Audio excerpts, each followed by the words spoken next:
सैनिक स्कूल ई काउंसलिंग के लिए जिन बच्चों का रजिस्ट्रेशन नहीं हो पाया, अब उनके पेरेंट्स की तरफ से कंसर्न आ रहा है कि सर हम ई काउंसलिंग में कैसे पार्टिसिपेट करेंगे, क्योंकि रजिस्ट्रेशन तो हो ही नहीं पाया। हालांकि जो ऑल इंडिया सैनिक स्कूल एडमिशन काउंसलिंग है उसने डेट भी एक्सटेंड की थी और कहा था कि कर लो रजिस्ट्रेशन, नहीं तो बाद में आप नहीं आगे बढ़ पाओगे चाहे आपके कितने भी मार्क्स हो। लेकिन इसमें एक चौंकाने वाली स्टडी और सामने आई है। हमारी टीम के पास लगातार ऐसे 50 से ज्यादा बच्चों के जो डिटेल्स आई हैं उसमें हमने एक कॉमन बात देखी है भाई।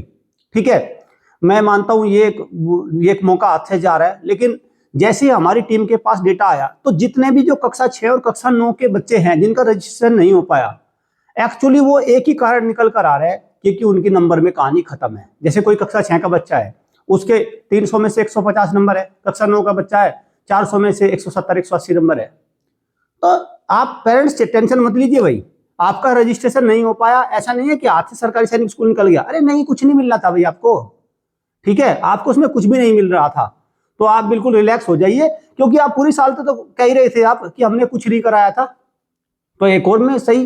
तो ऐसे आप मायूस मत होना, क्योंकि अगर आप रजिस्ट्रेशन करा भी लेते तब भी आपको कोई सरकारी सैनिक स्कूल नहीं मिल रहा था, क्योंकि आपने ऐसे कोई 30 मार्का वाले नंबर आपके बच्चे के नहीं है, रिकॉर्ड तोड़ मार्क्स नहीं है कि आपको सबसे पहले घोड़ा खाल मिल जाता। भाई 33 सरकारी सैनिक स्कूल में आप मेरिट लिस्ट से बहुत दूर है। और आप चाहे इस बात को चेक कर लीजिए, 99% केसेस में यही मिलेगा, ये उन्हीं का ही रजिस्ट्रेशन नहीं मिलेगा जिन्होंने पूरी साल से कराया नहीं। अरे जिन बच्चों ने बहुत अच्छे नंबर लाए हैं, जिनके पेरेंट्स ने पूरी साल मेहनत करी है, उन्होंने तो सबसे पहले दिन ही रजिस्ट्रेशन कर लिया था भाई।